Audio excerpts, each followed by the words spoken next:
Good evening, everyone. Good evening.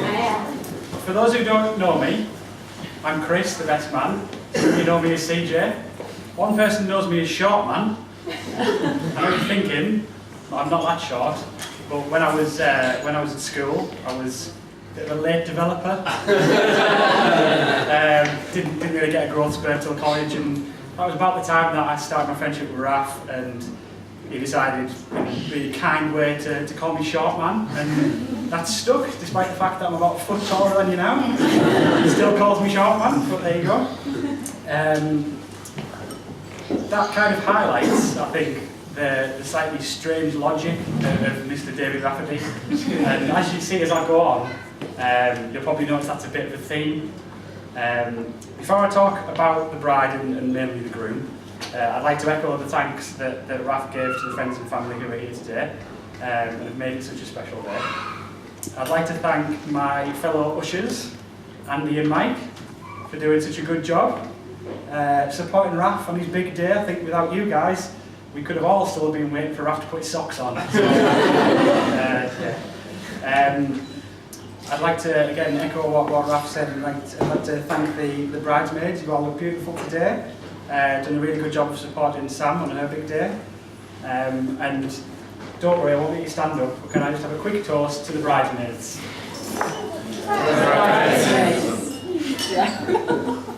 Because Raf didn't do one, did you?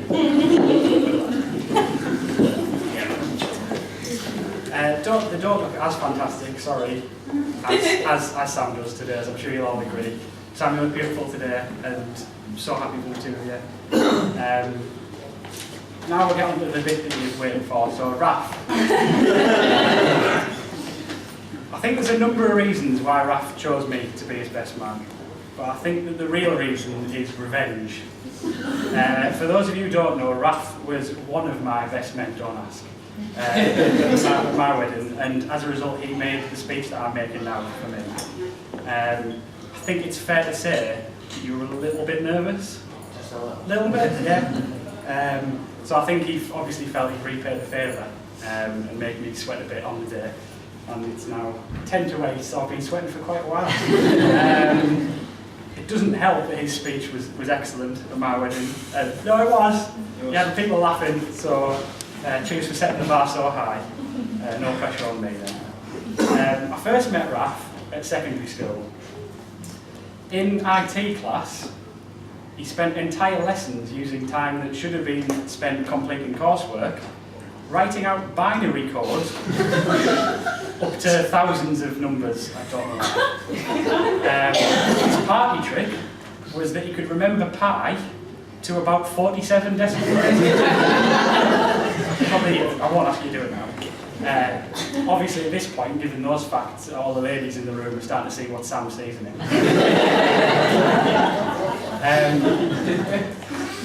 Our friendship grew as we moved into college, and the prospect of underage drinking came to the fore.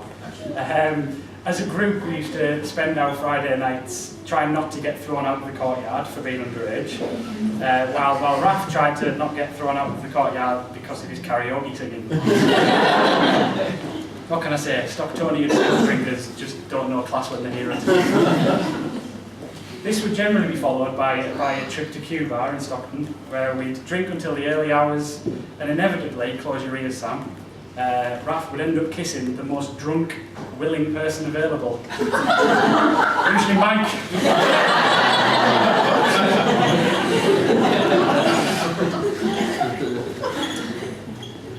Then we would take the long walk home. It's not that far in distance, but when you're with Raf, the walk home can be made a lot longer by his inexplicably small bladder. On that note, Raf, do you want me to sit down? You've got silent now. You're alright, you sure? Right.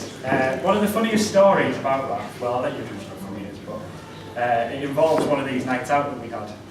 For whatever reason, Raf was separated from the group and decided to walk home on his own. I don't know whether he'd had one too many bottles of Scorpion lager, maybe, whether or not you'd overexerted yourself on the dance floor, or whether the 17th toilet break of the night had really taken a toll on you, I'm not sure. As you reach Oxbridge Roundabout, which, for those of you, Dave knows what's coming. As you reach Oxbridge Roundabout, as people who don't know, is about a 2-minute walk away from your house, yeah? He decided he needed a bit of a rest. So he perched himself on a road sign and had a little breather. Hours later, in daylight, Raph was rudely awoken by a police officer who for some reason thought it was strange to find a grown man asleep leaning against a road sign. Thankfully, she was lenient and she told him he could go home. So it was all right. Now, you'd think that given the state that he was in on that night, the fact that he was able to fall asleep standing up outdoors, that he must have had a pretty easy Saturday morning to recover. No. First thing that morning, having had only a couple of hours of non-roadside-based sleep, not even that, right, fair enough, Raph had a job interview. Boots, I believe, yeah? The most worrying thing after all of this is that he still got the job. Either he's bloody good at interviews, or Boots' recruitment policy's not quite up to scratch. On a serious note though, he's a fantastic mate, have been for years now. He truly cares about his friends, and he's just one of the nicest people you'll ever meet. He's also the best person, as Ron's mentioned, to have in your corner in a music quiz. Every random song in the world, past knows. And numerous people in this room, and if you haven't experienced it, I'd recommend it later on, will be able to vouch for the fact that he gives the best hugs in the world.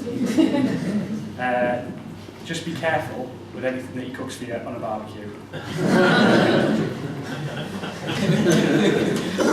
So we come to today. Raph has married his son. I really couldn't be happier for the two of you. I'm over the moon and just fantastic to see today, and an amazing day we've had today. Now, Raph isn't one to shout about things that are happening in his life, or maybe he just doesn't tell me, I'm not sure. I only found out that he had a new job when I went round his house and there was cards on the mantelpiece that said, "Congratulations on your new job." I only found out that he moved house when he picked me up and drove me to his house, but drove past the road that I thought he lived on and took a bit of this new place that didn't know existed. But when he got engaged, he was straight on the phone to tell me that she'd said yes. I'm glad that he's found someone who loves him for his many quirks. When I was looking for inspiration for this speech, I thought back to the time that Raph spent travelling the world. Raph kept us all updated through a number of really funny emails that he called Raph's Odyssey. It was in one of these emails, because I went back and read them all again, that I found a quote that I felt was particularly suitable for today. And I thought, he's probably nicked it off someone else, but to fit it today, it can be your quote, and who better to quote than the groom himself. I'm going to finish with this quote, which I think will really mean a lot to everybody who's in love, everybody in the room, and also gives a real insight into Raph as a person and how Raph's mind works. This is the quote. If they ever make a film about the life of Bruce Forsyth, I want him to be played by Snoop Dogg.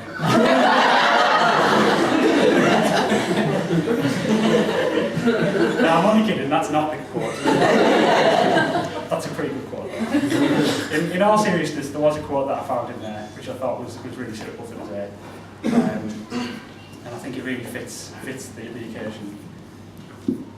The real quote is, "Love cannot be found, nor be directed to. Love finds you and directs your life." Raph, Sam, massive congratulations today. I wish you all the best and hope you have a long and happy marriage. Now, if you could all be upstanding, please. I'd like to raise a toast to the bride and groom, Mr. and Mrs. Rafferty. Mr. and Mrs. Rafferty. Oh, yeah.